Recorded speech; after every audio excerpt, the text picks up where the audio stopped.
दोस्तों, जय मसीह की। मेरी ये वीडियो बस मसीह भाई बहन लोग ही देखें, क्योंकि बाकी लोग तो अलग चीज सोचते हैं या अलग बात सोचते हैं, उनकी बात खैर अलग है।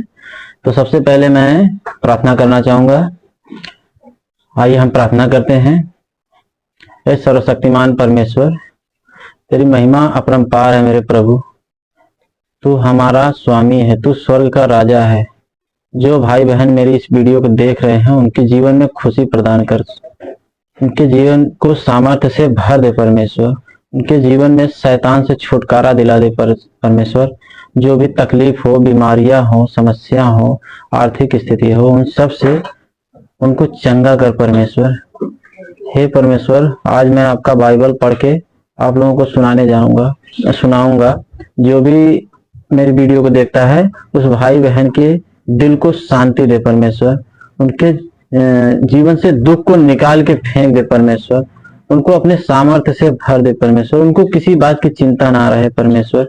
मैं ये प्रार्थना सर्वशक्तिमान परमेश्वर यीशु मसीह के नाम में मांगता हूँ, आमीन। तो चलिए हम चलते हैं बाइबल की तरफ। जो भी मैं आपको समझा सकता हूँ समझाने की कोशिश करूंगा। मेरा निवेदन है कि आप लोग थोड़ा ध्यान से समझें, इस बात को गहराई से लें। अगर आप बाइबल पढ़ना शुरू करते हैं, बाइबल मन से पढ़ते हैं, परमेश्वर से प्यार करते हैं, तो परमेश्वर आपकी जिंदगी में सामर्थ्य देगा, आपको कठिनाई से दूर रखेगा, आपको सत्य का मार्ग दिखाएगा, आपको स्वर्ग का रास्ता बताएगा। क्योंकि आप परमेश्वर को नहीं देख सकते, लेकिन परमेश्वर हर पल आपको देखता है। परमेश्वर आपको एक मिनट भी नहीं छोड़ता, एक सेकंड, एक पल भी नहीं छोड़ता। बस आपको परमेश्वर पे भरोसा करना है, पूरे दिल से भरोसा करना है, जैसा कि मैं भी भरोसा करता हूँ। मेरी वाइफ है, वो भी भरोसा करती है। तो चलिए थोड़ा सा आगे चलता हूँ। एक भाई था, मसीह भाई, वो कहीं गया था किसी इवेंट में। वहां कुछ लोग मिले थे, वह अपना परमेश्वर के बारे में सुसमाचार सुनाने लगा। दोस्तों, यहाँ थोड़ा सा पीछे मार्बल टाइल्स का काम हो रहा है, उधर थोड़ी सी आवाजें आ रही हैं। और खैर कोई बात नहीं, वो बराबर नहीं आ रही, कभी कभी आ रही है। जब उनको जरूरत पड़ी तो वो काट रहे हैं, अदरवाइज आवाज नहीं आ रही है। तो मसीह भाई गए थे इवेंट में, वो वहां सुसमाचार सुना रहे थे। तो वहां कुछ लोग थे, इकट्ठा हुए 10-20 भाई बहन, जिन्होंने उनकी बातों में रुचि रखा कि हाँ, हमें जानना चाहिए कि यीशु मसीह क्या है। तो वो भाई बता रहे थे।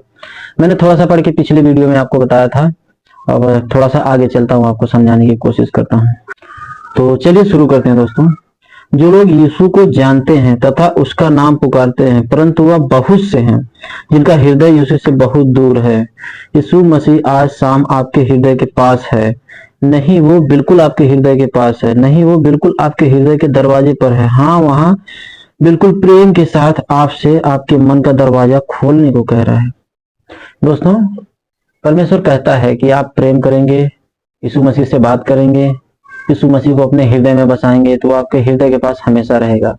यीशु मसीह कहते हैं कि जो खटखटाएगा वो पाएगा, जो मेरे आवाज देने पे दरवाजा खोलेगा, मैं उसके साथ बैठ के भोजन करूंगा। यीशु मसीह कहता है। यीशु मसीह अपने कामों को 3 चरणों में बांटा है, जैसा कि आप लोग जानते हैं। सबसे पहला जो चरण था वो व्यवस्था का युग था, अभी वो पीछे चला गया। ये 6000 वर्षों का काम है, ये 2 दिन, 1 महीने, साल भर का काम नहीं है दोस्तों। परमेश्वर ने हमारे लिए 6000 वर्ष दिए और अभी भी हमारे जीवन में काम कर रहा है। अब हमें न्याय देने के लिए आया। परमेश्वर देहधारी हुआ है, हमारे अंदर देह धारण किया है। सो आप लोग जानते हैं। मैं 3 चरणों के नाम बता देता हूँ, जरा आप लोग ध्यान रखिएगा, क्योंकि मुझे भी बहुत ज्यादा नहीं पता है, लेकिन जो मुझे पास्टर ने बताया वो मैं आपको बताने की कोशिश करता हूँ। तो जो पहला चरण था वो व्यवस्था का युग था दोस्तों। व्यवस्था के युग में परमेश्वर ने सबको सारी चीजें दी, सब व्यवस्था दी कि आप करो, खाओ। जैसे कोई अनाज को बोता है तो पहले वो खेत में मतलब कुदाल से या फावड़े से खुदाई करता है, उसके बाद खुदाई करके उसमें पानी देता है, फिर मिट्टी को बराबर करता है और उसके बाद खाद मटेरियल वगैरह डालता है। तो ये एक प्रकार से आप समझिए कि ये व्यवस्था का युग था। उसके बाद उस बीज से अंकुर निकलने लगे, वो अंकुरित होते रहे, वो धीरे धीरे चलते रहे, मतलब बड़े होते रहे, फसल पक जाती है। तो ये हो गया अनुग्रह का युग। तो आदमी सोचता है ना कि हमारी फसल तैयार हो जाएगी तो हमारे जीवन के सारे कष्ट मिट जाएंगे। जी बिल्कुल उसी तरह से वो अनुग्रह का युग।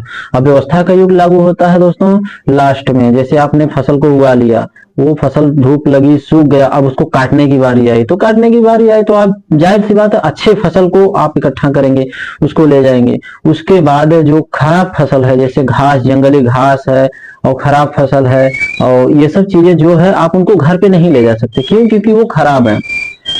ठीक उसी प्रकार से परमेश्वर हमारे मन को देखता है कि हम लोग मन से प्रार्थना करते हैं कि नहीं, हमारे मन में लालच है कि नहीं, हमारे मन में बुराइयां है कि नहीं, हम प्रार्थना किस प्रकार से करते हैं, हम बाइबल को समझ पाते हैं कि नहीं, हम प्रार्थना कब और कैसे करते हैं, हमें जब आवश्यकता होती है तभी हम प्रभु से कुछ मांगते हैं। ना ना ना ना, ये गलत बात है। आवश्यकता हो या ना हो, आप परमेश्वर से प्रार्थना करिए हृदय से, परमेश्वर आपको आपके कहने से पहले ही आपको सब कुछ दे देगा। परमेश्वर इतना दयालु है। तो ठीक उसी प्रकार से व्यवस्था का युग और अनुग्रह का युग और राज का युग चल रहा है। अब लास्ट चल रहा है राज का युग। अब राज के युग में परमेश्वर देहधारी हुआ है। परमेश्वर जब भी बादलों पे आएगा तो अमर लोगों का न्याय करेगा, क्योंकि परमेश्वर ने हमें सारी बातें बाइबल के माध्यम से बताई है, सिखाई है। तो न्याय करना बहुत जरूरी है। बाइबल में लिखा गया है कि दो औरतें हैं एक साथ काम कर रही हैं, तो एक को छोड़ दिया जाएगा, एक को ले लिया जाएगा, क्योंकि उसमें से एक औरत जो है वो प्रार्थना करती थी मन से, परमेश्वर को देखती थी, मन से प्रार्थना करती थी। और दूसरी औरत, उसके दिमाग में शैतान घूम रहा था, उसको शैतान परेशान कर रहा था, वो शैतान से छुटकारा नहीं पाई थी। इसलिए परमेश्वर बोलता है कि दो औरतें होंगी, एक को उठा लिया जाएगा, एक को नहीं उठाया जाएगा। तो भाई साहब सुसमाचार सुना रहे थे, तो उस पर कुछ लोग थे जिन्होंने टिप्पणी किया कि हाँ यीशु मसीह क्या है, और कुछ लोगों ने सोचा कि हाँ यीशु मसीह के बारे में हमें जानना चाहिए। तो उस भाई ने सुसमाचार सुनाया, लोग सुने, तो कुछ लोग उसमें से एक्टिव हुए कि हाँ हमें बाइबल पढ़ना चाहिए, हमें परमेश्वर के बारे में जानना चाहिए। दोस्तों मैं आपको बता दूं, जो एकमात्र रास्ता सत्य का है, जो सही मार्ग है, स्वर्ग का मार्ग, एकमात्र रास्ता परमेश्वर ही है, जो बाइबल के माध्यम से हमें समझाने की कोशिश करता है, बचाने की कोशिश करता है, हमें कोई चीज की, किसी चीज की कमी नहीं होने देता है। ठीक उसी प्रकार से आप बाइबल पढ़ेंगे तो आपके जीवन में भी कोई दुख नहीं होगा। परमेश्वर आपको सामर्थ्य से भरेगा, आपको कभी अकेला नहीं छोड़ेगा। तो चलिए थोड़ा सा आगे चलते हैं। परमेश्वर ने कहा था जो दरवाजा खोलेगा मैं उसके साथ भोजन करूंगा। ये बहुत अच्छी बात है। ऐसी बात और ऐसा साथ या ऐसा टाइम किसी के साथ आता नहीं। परमेश्वर हर किसी को चाहता नहीं, परमेश्वर को जो हृदय से मानता है उसे ही परमेश्वर चाहता है। चलिए आगे चलते हैं। जब आप वचन सुनेंगे और वचन को मन से स्वीकार करेंगे और कहेंगे आमीन, तब मुझे विश्वास है कि यीशु उस वचन के द्वारा आपके हृदय को जरूर बदल डालेंगे। जी हाँ भाइयों बहनों, जब आप वचन को सुनेंगे, वचन को सुनने के साथ साथ आमीन बोलेंगे, हालेलुया बोलेंगे, तब परमेश्वर विश्वास करता है कि आप उस वचन को सुन रहे हैं, आप उस वचन को समझ रहे हैं। तब आपके दिमाग में परमेश्वर थॉट डालेंगे, आइडिया डालेंगे, गलत विचार जो हो उनको नष्ट करेंगे, आपके दिमाग में अच्छे विचार डालेंगे, आपको शैतान से मुक्त करेंगे। शैतान आपके इर्द गिर्द भी नहीं रहेगा, क्योंकि आपकी सोच जो है वो नकारात्मक से सकारात्मक हो जाएगी, आई मीन नेगेटिव से पॉजिटिव हो जाएगी। कहने का मतलब ये है, जब आप वचन पढ़ेंगे, मन से हृदय से प्रार्थना करेंगे, जब आप ऐसे मतलब वचन पढ़ रहे हैं, ध्यान आपका कहीं और है कि हाँ मुझे खेत में पानी डालना है, तो ऐसे नहीं होता है। या ऐसा होता है कि आप वचन पढ़ रहे हैं, मुझे खाना बनाना है, मेरे बच्चे भूखे हैं, तो आप काम निपटा के उसके बाद समय निकाल के हृदय से पढ़िए वचन को। चलिए थोड़ा सा और आगे चलते हैं। आइए मैं आपको एक कहानी सुनाता हूँ। स्पेन में एक समुद्री जहाज का कप्तान रहता था। ये कप्तान एक बंदरगाह से दूसरे बंदरगाह आता जाता रहता था। अपने घर महीने में एक बार, 3 महीने में एक बार या कभी 6 महीने में एक बार ही आ पाता था। उसका एक छोटा सा बेटा था जिसे वह बहुत प्यार करता था। जब भी वो यात्रा से आता था अपने बेटे को गले लगाता था। दोस्तों सब लोग ऐसा करते हैं, मेरे पास भी बच्चे हैं, मैं भी गले लगाता हूँ, आपके पास बच्चे होंगे, आप माताओं बहनों के पास बच्चे होंगे, तो सब लोग अपने बच्चों से प्यार करते हैं। लेकिन मैं एक दुर्भाग्यवश इंसान हूँ कि हाँ मेरी माँ मुझसे प्यार नहीं करती। कुछ दिन पहले थी मेरी माँ, लेकिन अब मैं अनाथ हूँ, क्योंकि मेरे पिताजी जब मैं 9-10 साल का था जब ही गुजर गए थे, बचपन में ही। तो हम दोस्तों हमने मेहनत की, घर में सबसे बड़ा मैं ही था, मेहनत की हमने, कमाया, सब कुछ दिया, क्योंकि मुझे वही पता था कि मुझे मेरी माँ ने पाल पोस के बड़ा किया है। बट ये नहीं पता था कि मेरी माँ ने मुझे किस प्रकार से पाल पोस के बड़ा किया है, इसका आगे का रीजन क्या होगा। अभी कुछ दिनों पहले वाली बात है कि मैं एक गाड़ी लिया था। हालांकि गाड़ी खड़ी है, ऐसी बात नहीं है, लेकिन उससे उन लोगों को तकलीफ हुई। मैं अपना मोटर ट्रेनिंग स्कूल में डाला था, लोगों को गाड़ी चलाना सिखाता था, लेकिन ये सब चीजें मेरे घर वालों से ही नहीं हजम हुई। और उसके साथ साथ मैं परमेश्वर का वचन भी पढ़ता था, मैं परमेश्वर में रुचि रखता था, मैं प्रार्थना भी करता था। तो ये बात मेरे माँ को, मेरी भाई को, इन लोगों को पसंद नहीं आई। उन्होंने कहा मुझसे, अरे तू तो धर्म बदल लिया, तू तो मुसलमान हो गया, तू तो क्रिश्चियन हो गया। तो मैं बोला परमेश्वर धर्म नहीं बदलता, परमेश्वर जीवन बदलता है। अब वो बात तुम्हारी समझ में नहीं आएगा। तो उन्होंने बहुत विरोध किया दोस्तों, इतना विरोध किया कि मेरे ऊपर झूठा आरोप भी लगाया। हालांकि परमेश्वर उनको माफ करे, मेरी गलती को भी माफ करे, मेरे ऊपर आरोप लगाया। और मेरी एक मेरा छोटा भाई है, उसकी औरत थी, तो उसके मतलब जैसे मायके से कुछ लोग आए, तो मैं समझ नहीं पाया, वो लोग मुझे मारे पीटे, तो थोड़ी सी चोट चपेट लग गई थी। हालांकि अभी घुटने में लगा है, ऑपरेशन हुआ है, अभी मैं चल नहीं पाता ठीक से। खैर कोई बात नहीं, सब परमेश्वर हैं।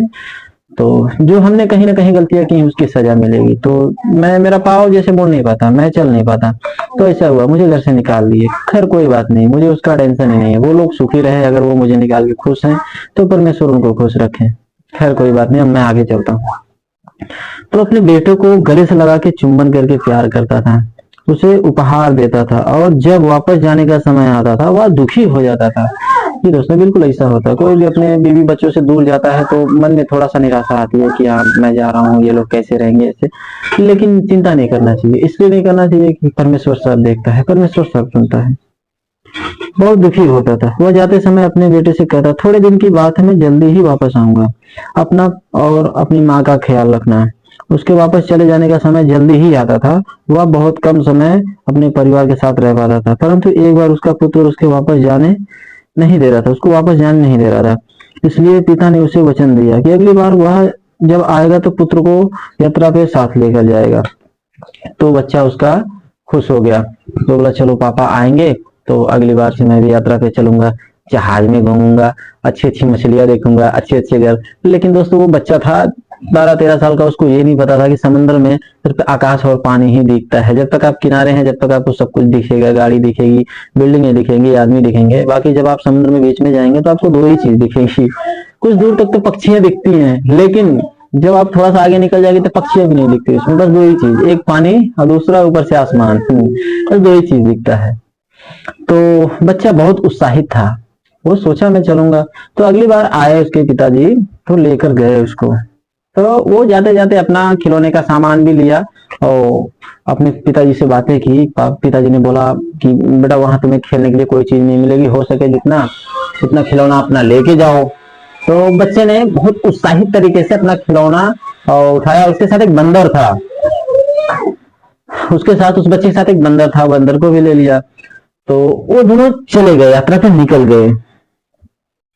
चलिए आगे चलते हैं। कई महीने बीतने पर कप्तान घर वापस आया, बहुत खुश था। उसे समझ नहीं आ रहा था क्या करे, पिता के साथ यात्रा पर जाना था। पिता पुत्र को निराश नहीं करना चाहता था, इसलिए उसे निश्चय किया कि वो इस बार पुत्र के साथ जाएगा। उस समय वह 14 साल का हो चुका था। कप्तान की पत्नी चिंतित थी, परंतु उसने कहा चिंता की कोई बात नहीं, हम इस बार ज्यादा दूर नहीं जा रहे, इसलिए मैं उसे साथ ले जाऊंगा। और जाने से एक रात पहले पुत्र अपनी उत्सुकता व खुशी के कारण सो भी नहीं सका, जैसा कि मैंने आपको बताया था। तो वो पिता जब कहा अपने बच्चे से कि आप मैं तुम्हें अपने साथ ले जाऊंगा, तो पुत्र इतना खुश हुआ कि वो मतलब वो खुशी में सोया नहीं पूरी रात। तो वो पूरी रात तैयारी में लग गया, मैं क्या लेके जाऊंगा, क्या करूंगा, वहां क्या देखूंगा, कैसे रहूंगा। मतलब उसके मन में अजीब अजीब सवाल थे। हालांकि जाने के बाद पता चलता है कि हाँ वहां होता क्या है, कैसे क्या होता है, क्या क्या देखने को मिलता है, क्या खाने को मिलती है। तो अगले दिन निकल दिए, उसके साथ एक बंदर भी था। चलिए थोड़ा सा और आगे चलते हैं। पिता ने अपने पुत्र से कहा, समुद्र में यात्रा करते समय तुम्हें बहुत अकेलापन लगेगा, वहां पर देखने के लिए समुद्र और आकाश के अलावा कुछ भी नहीं है, इसलिए जितने खिलौने अपने साथ ले जाना चाहते हो ले लो। बच्चे ने अपने साथ कला की किताबें, खिलौने और अपने प्यारे दोस्त बंदर को भी ले लिया। हानि की आवाज के साथ समुद्री जहाज चल पड़ा। तो दोस्तों जब समुद्री जहाज चल पड़ा, बच्चे वहां से निकले। बच्चे नहीं, बच्चा एक ही बच्चा था और उसका दोस्त बंदर था। तो उसने अपने पास कुछ किताबें, कुछ कॉपी और कुछ खिलौने लिए थे। तो उन्होंने अपना वहां से चला यात्रा शुरू किया। जैसे आगे गए उसे बच्चा उत्साहित था। अभी तुझे बिल्डिंगें दिख रही थी, बंदरगाह दिख रहा था, उसे ढेर सारी जहाज दिख रही थी, वो बहुत उत्साहित था। लेकिन जब समुद्र में बीच में गया तब जाके उसको पता चला कि यहाँ पानी और आकाश के अलावा कुछ नहीं है। तीसरी चीज जो है वो हम लोग हैं, मतलब जहाज, जहाज के क्रू मेंबर, जो लोग काम करते हैं, कैप्टन, यही लोग थे उसमें। तो चलिए मैं थोड़ा सा आप लोगों के लिए प्रार्थना कर लेता हूँ। आज के लिए इतना ही। मैं एक प्रार्थना करता हूँ, आप लोग थोड़ा सा हाथ उठाइए और परमेश्वर से कहिए, हे परमेश्वर, मेरे जीवन में जो भी तकलीफें हैं उनको आप अपनी लहू से धो दीजिए परमेश्वर, मुझे चंगा कीजिए परमेश्वर। कोई भी तकलीफें मेरे जीवन में ना रहे परमेश्वर, मेरी जो इच्छाएं वो पूर्ण होने पाए परमेश्वर। परमेश्वर अगर किसी के पास, भाई के पास घर नहीं तो उनको घर दो परमेश्वर, किसी भाई के पास जॉब नहीं तो उनको जॉब दो परमेश्वर, किसी भाई के पास अगर किसी चीज की कमी तो उनको वो चीज प्रोवाइड कराओ परमेश्वर। लेकिन हाँ, साथ में एक हृदय भी ऐसा देना परमेश्वर जो साफ हो, जो स्वर्ग जैसा हो, जिसमें आपका वचन, आपका बाइबल वास कर सके, आपका नाम वास कर सके। आप उस हर व्यक्ति को सुखी रखना परमेश्वर जिसका हृदय स्वर्ग जैसा है। मैं आपसे यही प्रार्थना करूंगा सर्वशक्तिमान परमेश्वर, मेरे जितने भी भाई बहन वीडियो देख रहे हैं उनको सुखी रखना परमेश्वर, उनको किसी चीज की कमी ना होने पाए परमेश्वर, उनके उनके जिंदगी से दुखों का पहाड़ जो है वो निकल पाए परमेश्वर, उनको चंगा रखना परमेश्वर, उनको सदैव सुखी रखना। हे प्रभु, मैं यही विनती करता हूँ, मैं उनके जीवन को अपने सामर्थ्य से भर देना, उनके जीवन में जो भी शैतान है उनको अपने लहू से जरा देना परमेश्वर। मैं जानता हूँ कि परमेश्वर तूने लहू पे अपनी जान दे दी, क्रूस पे अपनी जान दे दी, अपनी लहू बहा दिए, इसलिए बहा दिए कि हम लोग सुरक्षित रहें, हम लोगों को तकलीफ ना हो, बाद में हम लोग प्रेरित ना किया जाए, बाद में हम लोग क्रोधित ना हो परमेश्वर, बाद में हमें तकलीफ ना उठाने पड़े, कोड़े ना खाने पड़े परमेश्वर। तू तो सब जानता है, उनसे कुछ नहीं छिपाना परमेश्वर। बस मेरे भाइयों बहनों को सुखी रखना परमेश्वर, जो मेरी वीडियो को लाइक शेयर करें उनको और सामर्थ्य देना परमेश्वर। आमीन आमीन। दोस्तों, इस वीडियो को लाइक करिए, शेयर करिए और कमेंट करिए। अगर मैंने कुछ गलत बताया है तो कमेंट करके जरूर बताइएगा, ठीक है। तब तक के लिए जय मसीह की।